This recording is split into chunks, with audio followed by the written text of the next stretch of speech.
اعوذ باللہ من الشیطان الرجیم بسم اللہ الرحمن الرحیم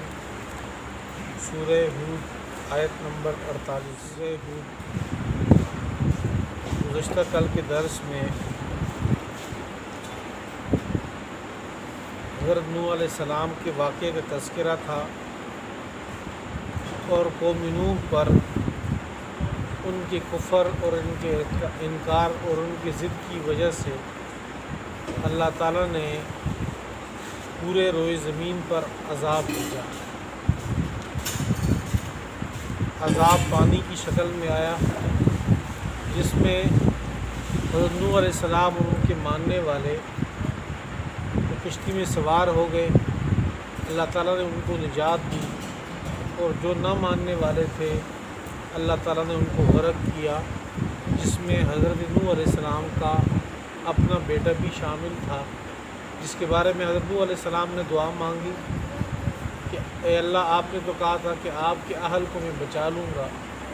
تو اللہ نے فرمایا انہ لیس من اہلک انہ عمل غیر صالح،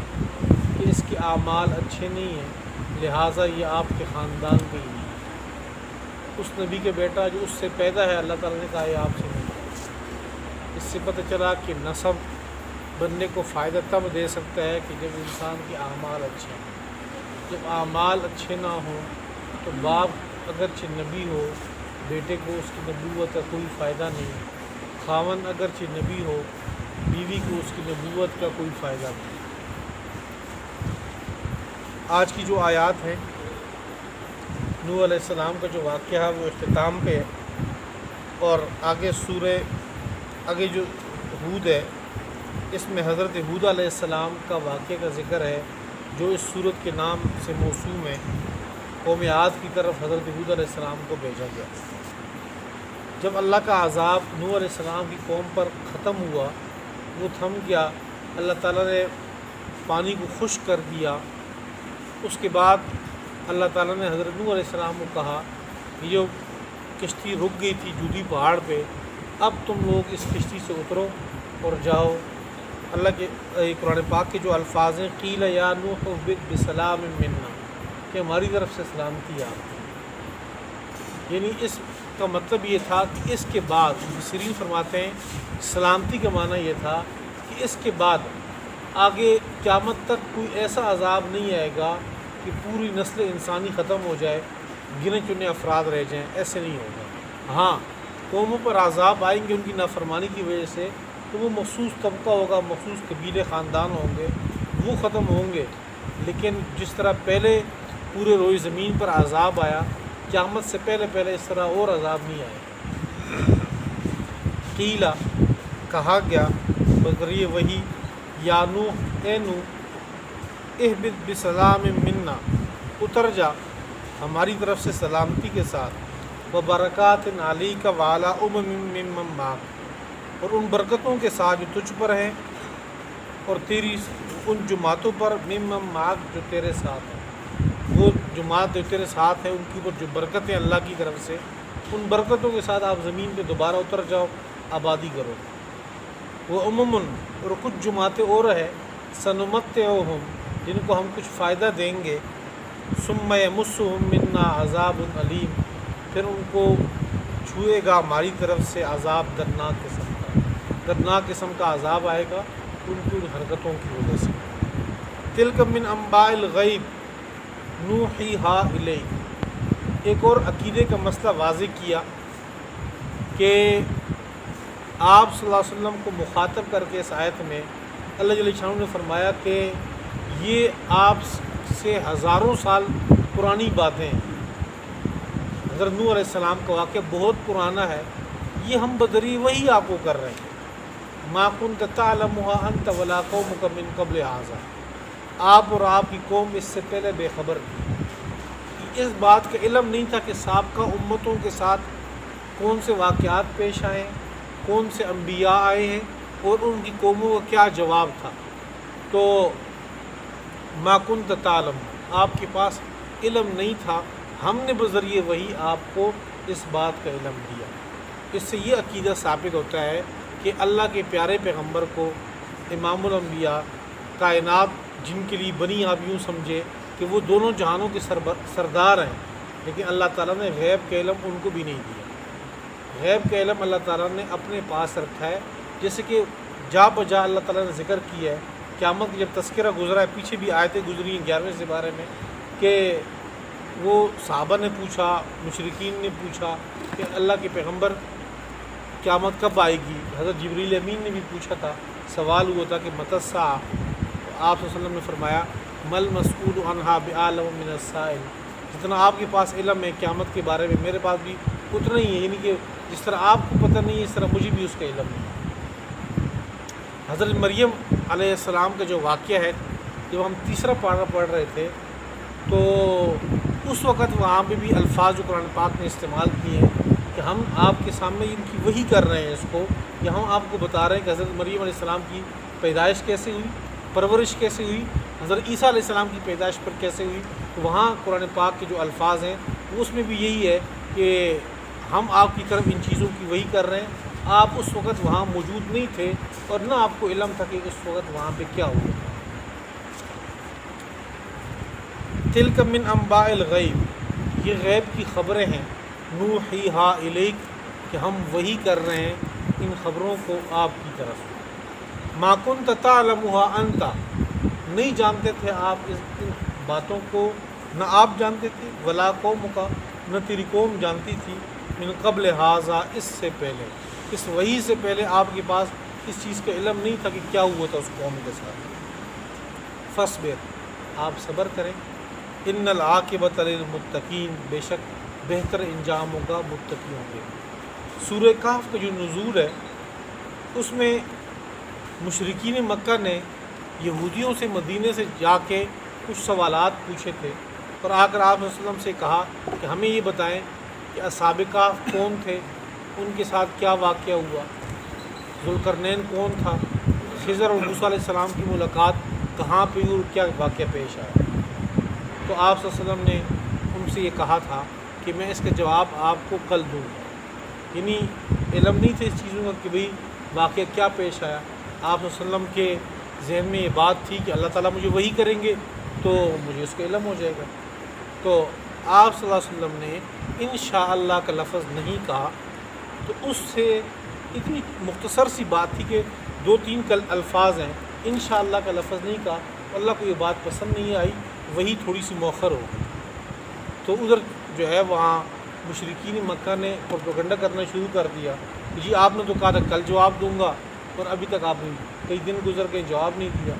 پھر اس کے بعد وحی آئی اور یہ پوری صورت نازل ہوئی جس میں ان تینوں سوالوں کے تشفی تسلی آمیز جواب بھی تھے، اور اس میں اللہ تعالیٰ نے آپ صلی اللہ علیہ وسلم کو یہ بھی کہا کہ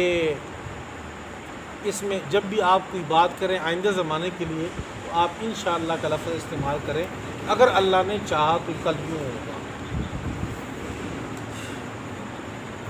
وَإِلَىٰ عَادٍ أَخَاهُمْ هُودًا، ہم نے قوم عاد کی طرف بھیجا ان کے بھائی ہود کو۔ اخاہم، یہاں بھائی کی جو لفظ استعمال ہوا ہے، اخاہم کا لفظ یہاں پہ بھی آیا ہے۔ قوم نوح کے اندر حضرت نوح علیہ السلام کے ساتھ بھی اخاہم کا لفظ آتا ہے۔ آگے واقعہ آئے گا قوم صالح کا، تو قوم لوط کا۔ حضرت شعیب علیہ السلام کے واقعے میں وہاں پہ اخاہم کا لفظ نہیں آتا۔ یہ لفظ علماء مفسرین فرماتے ہیں کہ جب کوئی پیغمبر اسی قوم کے اندر سے ہو تو اللہ تعالیٰ نے وہ لفظ اخاہم کا استعمال کیے کہ تمہاری قوم کے تمہارا اپنا بھائی ہے، اسی قبیلے کا ہے، اسی سے ہم نے اس کو پیغمبر بنایا ہے۔ تو حضرت شعیب علیہ السلام چونکہ اس قوم سے نہیں تھے، وہ آئے تھے باہر سے، اور ان کو اللہ تعالیٰ نے پیغمبر بنایا، اس لیے وہاں پر اخاہم کا لفظ استعمال قرآن پاک نے نہیں کیا۔ تو وَإِلَىٰ عَادٍ أَخَاهُمْ هُودًا، قوم عاد کی طرف ان کے بھائی حضرت ہود علیہ السلام کو مبعوث کیا گیا، ان کو بھیجا گیا۔ قال، حضرت ہود نے کہا، یا قوم، اے میری قوم، اعبدوا اللہ، اللہ ہی کی عبادت کرو، ما لکم من الہ غیرہ، نہیں ہے اس کے علاوہ کوئی اور الہ، ان انتم الا مفترون، تم جھوٹ باندھ رہے ہو اللہ کے اوپر کہ آپ اللہ کے علاوہ اور چیزوں کی عبادت کر رہے ہو، یہ اللہ پہ تم لوگ جھوٹ باندھ رہے ہو۔ یہ وہی قوم عاد ہے جس کی تعریف خود اللہ تعالیٰ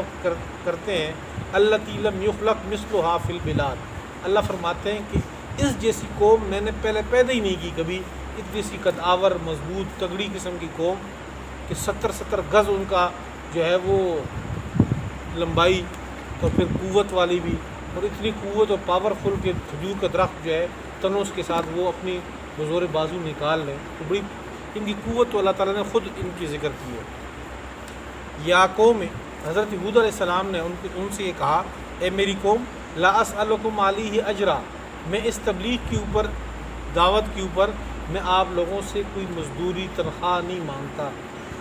ان اجری الا علی الذی فطرنی، بے شک ان اجریہ میری تنخواہ، میری مزدوری، الا اس ذات کے اوپر ہے، علی الذی فطرنی جس نے مجھے پیدا کیا۔ افلا تعقلون، کیا تم سمجھتے نہیں ہو کہ ایک بندہ مفت کا خیر خواہ ہے، تمہیں جہنم سے بچا رہا ہے، دنیا اللہ کے عذاب سے بچا رہا ہے۔ وَيَا قَوْمِ اسْتَغْفِرُوا رَبَّكُمْ، اور کہا اے میری قوم، استغفروا ربکم، تم اپنے رب سے مغفرت طلب کرو، ثم توبوا الیہ، پھر توبہ کرو، اسی کی طرف متوجہ ہو جاؤ، یرسل السماء علیکم مدرارا، اللہ تعالیٰ آسمان سے پانی آسمان برسائے گا تمہاری اوپر، مدرارا مسلسل، بارشیں مسلسل اپنے وقت پہ ہوں گی، وَيَزِدْكُمْ قُوَّةً إِلَىٰ قُوَّتِكُمْ، اور اضافہ کر دے گا تمہاری قوت کے ساتھ مزید قوت کا، جتنی پاورفل ہو قوت ہو تمہاری ہے، اللہ اس قوت میں مزید اضافہ کر دیں گے۔ وَلَا تَتَوَلَّوْا مُجْرِمِينَ، اور تم مجرم نہ بن جاؤ۔ قالوا، تو حضرت ہود علیہ السلام کی اس تبلیغ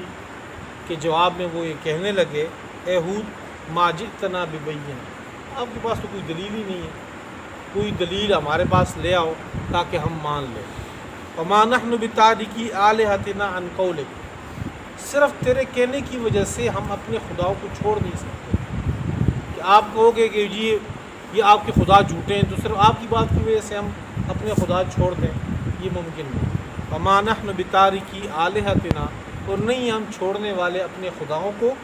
عن قولک، تیرے صرف تیرے بات کی وجہ سے، وما نحن لک بمؤمنین، اور ہم تجھ پہ یقین بھی نہیں کرتے، تیری باتوں پہ ہمیں کوئی یقین نہیں ہے۔ ان نقول الا تراک بعض آلہتنا بسوء، یہ جو آپ کی باتیں ہیں کوئی عجیب و غریب قسم کی ہیں، آپ کہتے ہو کہ بھئی مرنے کے بعد اٹھنا ہے، حشر ہوگا، قیامت آئے گی، اللہ کا عذاب آئے گا، ایک خدا کی عبادت کرو جو وہ خدا جو نظر نہیں آتا، آپ کی باتیں ہمیں بہکی بہکی لگتی ہیں، ایسے محسوس ہوتا ہے کہ ہمارے خداؤں نے تمہاری اوپر آسیب اور جنات چھوڑ دی ہیں، تمہارا دماغ خراب کر دی ہے، جس کی وجہ سے آپ بہکی بہکی باتیں کر رہے ہیں۔ ان نقول، ہم تو صرف یہی کہتے ہیں، الا تراکا، کہ چمٹ گیا ہے آسیب تجھ کو، چمٹا دیے تجھے آسیب، بعض آلہتنا، ہمارے بعض خداؤں نے، بسوء، ان برائی کے ساتھ، برا آسیب تجھے ہمارے خداؤں نے چمٹا دیا۔ کالا، حضرت ہود فرمانے لگے، انی اشہد اللہ، بے شک میں اللہ کو گواہ بناتا ہوں اس بات پہ، واشہدوا، اور تم لوگوں کو تم بھی گواہ رہو، انی بریء مما تشرکون، کہ بے شک میں بیزار ہوں جو تم شرک کر رہے ہو، من دونہ فکیدونی جمیعا، تم اللہ کو چھوڑ کے تم سارے مل کر، اللہ کے علاوہ، فکیدونی جمیعا، تم سارے مل کر میرے خلاف تدبیریں کرو، ثم لا تنظرون، پھر تم مجھے مہلت بھی نہ دو،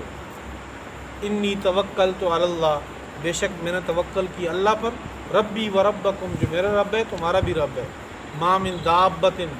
نہیں ہے کوئی چوپایا، نہیں ہے کوئی جاندار، الا هو آخذ بناصیتہا، مگر وہ اللہ اس کو پیشانی سے پکڑنے والے ہیں، یعنی کوئی بھی جاندار اس دنیا میں موجود ہو وہ اللہ ہی کے قبضے قدرت میں ہے،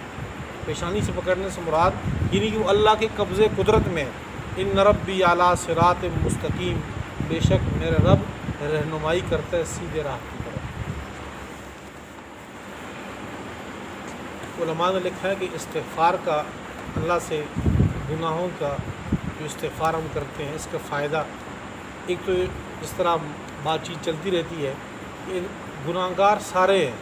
اگر کوئی یہ کہے کہ جی مجھ سے گناہ نہیں ہوتے تو وہ کسی اور دنیا کا بندہ ہوگا، جہاں اللہ تعالیٰ نے انسان پیدا کیے ہیں وہ سارے گناہگار ہیں، سوائے انبیاء صحابہ کے اب جو موجودہ لوگ ہیں